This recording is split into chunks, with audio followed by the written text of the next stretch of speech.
This skill module covers thermodynamics and application of energy balances at the core knowledge level. This section discusses why this topic is important. Thermodynamics is the foundation of process engineering. Understanding the concepts of thermodynamics, which is the foundation for all processing calculations, is essential. This module explains the first law of thermodynamics and their application in facilities. In addition, it defines the terms system and surroundings and explains the difference between open and closed systems. It allows us to quantitatively characterize a system's state in terms of measured variables, usually temperature, pressure, and composition. If we know enthalpy, specific volume, and composition, we can determine the temperature, entropy, and pressure. For sizing equipment and troubleshooting of processes, we need to define a system and apply energy and mass balances. If the energy and mass balances are not done correctly, the equipment could be over-designed, which is a waste of CapEx and OpEx, or under-designed, which restricts production, causing decreased plant revenue. If I underestimate the size required for a gas chiller cooling the inlet process gas in a hydrocarbon dew point plant, the cold residue gas dew point will be off-spec at the design plant capacity. In addition, the propane refrigeration system will be undersized as well. The hydrocarbon dew point plant would have to operate at reduced production rates that the gas chiller could process to maintain the required sales gas specification. This would represent a significant loss in plant revenue. On the other hand, by applying concepts of thermodynamics, the engineer is more assured of sizing the plant equipment properly. This module also describes the second law of thermodynamics and explains how it is applied to facilities. The module also demonstrates how to write the energy balance equations for a heat exchanger, valve, separator, and compressor.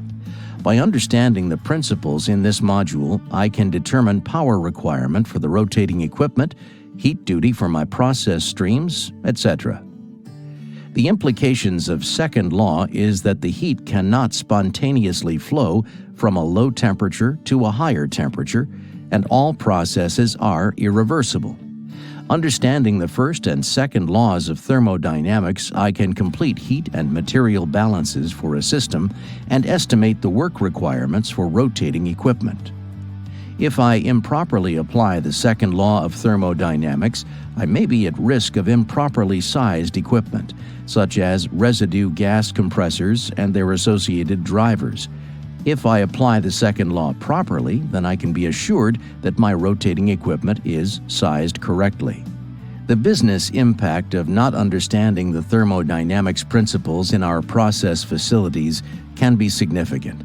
Understanding energy integration and cost optimization in the plant is critical to ensure that the facilities are designed with the right equipment and/or chemicals. In thermodynamics, we need to understand our energy balance, which is important for safe and stable operations. When the energy and/or mass input to a vessel is greater than their output, we will have overpressure, which may cause an accident if the vessel is not fully rated or lacks proper relieving devices. This module describes how to calculate the duty of a heat exchanger where no phase change occurs, and for an exchanger where a phase change does occur. This module also provides methods used to estimate enthalpy and entropy. Understanding this module, I will be able to find the entropy values to complete a heat balance on a heat exchanger. Thermodynamics properties like enthalpy and entropy are essential for sizing process equipment, for example, heat exchangers. These properties are state functions. This means that the property depends only on the state of the process stream, which is usually fixed by knowledge of temperature, pressure, and composition. If the system is a constant pressure and there is no phase change, we can use heat capacities. If there is a phase change, we can use the latent heat of vaporization. This method is not typically used for multi-component systems because as vaporization or condensation takes place, the properties of the liquid and vapor phases change. By understanding the thermodynamic properties of my fluids in my facilities, I can estimate the size of various pieces of equipment effectively or troubleshoot operating problems in my existing facilities. The business impact of not understanding how to estimate the thermodynamics properties in our process facilities can be significant. Understanding what properties to use, how to estimate its value accurately, lead to properly designed equipment, and effect plant troubleshooting and optimization. Otherwise, it may lead to improper equipment sizing and selection, inefficient process operations, and the inability to effectively troubleshoot or optimize plant operations. Consequently, we have ineffective facilities in terms of efficiency, cost, quality, etc. This module describes a pressure enthalpy pH diagram and uses it to perform calculations on a pure component. Understanding this module, I can determine compressor power requirement, its ideal discharge temperature, and perform expansion valve calculations to determine degree of cooling achieved and the fraction of liquid formed for a certain pressure drop. In addition, the pH diagram is an excellent tool for conceptual understanding of compressors and JT valve expansion. pH diagrams provide phase behavior, physical and thermodynamics properties like density, enthalpy, and entropy for pure components. These properties are required for sizing compressors, heat exchangers, and separators.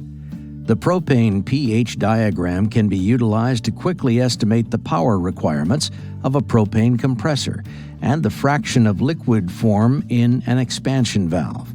This includes determining the phase behavior and process flow path of propane passing through the compressor or JT valve, and is the first step in understanding propane refrigeration system performance.